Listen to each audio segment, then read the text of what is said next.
Good morning friends, welcome to my new video. तो आज मैं स्टार्ट करने वाला हूं क्लास 10 का एक्सरसाइज 8.3।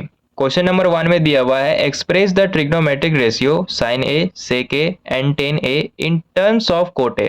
कहने का मतलब है जो क्वेश्चन में ट्रिग्नोमेट्रिक रेशियो दिया हुआ है sin a sec a and tan a, इसे कोट a के टर्म में एक्सप्रेस करो। तो क्वेश्चन को सॉल्व करने से पहले कुछ फॉर्मूला यहाँ पर लिखा देते हैं। Cos square a plus sine square A 1 के इक्वल होता है। कोट स्क्वायर ए प्लस 1 ये कोसेक स्क्वायर ए के इक्वल होता है। 1 प्लस टेन स्क्वायर ए ये सेक स्क्वायर ए के इक्वल होता है। Sine A 1 by cosec A के इक्वल होता है। Tan A 1 by cot A के इक्वल होता है। ये जितना भी फॉर्मूला लिखा है ये सारा का सारा इंपॉर्टेंट है, इसे पहले याद कर लेना फिर क्वेश्चन को सॉल्व करना। ठीक है, अब क्वेश्चन को सॉल्व करना स्टार्ट करते हैं। सबसे पहले साइन ए को कोट ए के टर्म में एक्सप्रेस करेंगे, तो यहाँ पे लिखेंगे साइन ए। साइन ए किसके इक्वल होता है? Sine A 1 by cosec A के इक्वल होता है, तो यहाँ पर लिखेंगे 1 बाई कोसेक ए। ठीक है, अब देखो यहाँ पर कोसेक स्क्वायर ए किसके इक्वल होता है? कोट स्क्वायर ए प्लस 1 के इक्वल होता है। यहाँ पे कोसेक ए दिया हुआ है और यहाँ पे कोसेक स्क्वायर ए है।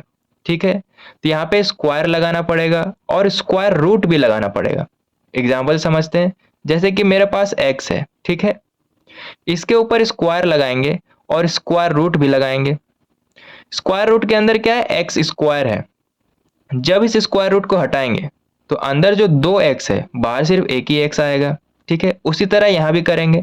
यहाँ पे कोसेक ए दिया हुआ है तो यहाँ पे स्क्वायर लगाएंगे और स्क्वायर रूट भी लगाएंगे। ठीक है, अब स्क्वायर रूट के अंदर क्या है? कोसेक स्क्वायर ए है, तो कोसेक स्क्वायर ए की जगह कोट स्क्वायर ए प्लस 1 भी लिख सकते हैं।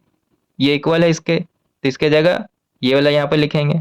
यहाँ पे लिखेंगे sine A equal to 1 by under root cot square A plus 1। ठीक है, तो यहाँ पे देखो साइन ए कोट ए के टर्म में यहाँ पे एक्सप्रेस हो चुका है।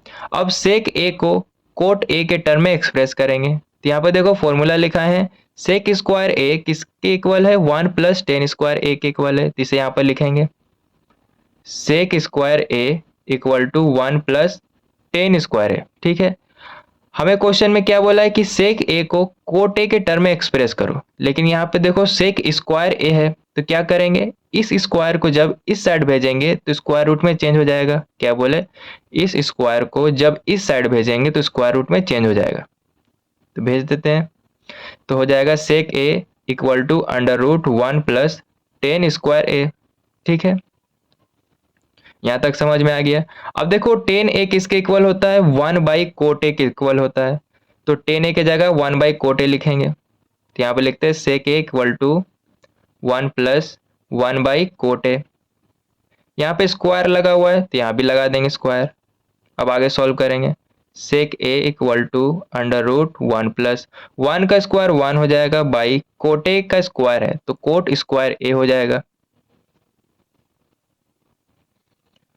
अब देखो यहाँ पे सिर्फ 1 दिया हुआ है, डिनोमिनेटर में कोई नंबर नहीं है, तो बाई में 1 अपने से लिख सकते हैं। ठीक है, अब जब नीचे वाले का एलसीएम लेंगे तो कोट स्क्वायर ए ही आएगा।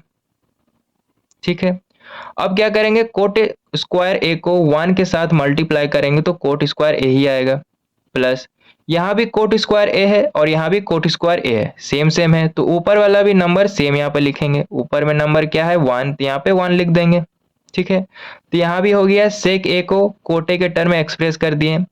अब लास्ट बचा हुआ है टेन ए को कोट ए के टर्म में एक्सप्रेस करना है, तो tan A 1 by cot A के इक्वल होता है, तो यहाँ पे लिखेंगे tan A equal to 1 by cot A. तो टेन ए को भी कोट ए के टर्म में एक्सप्रेस कर दिए, तो क्वेश्चन नंबर 1 पूरा सॉल्व हो गया है।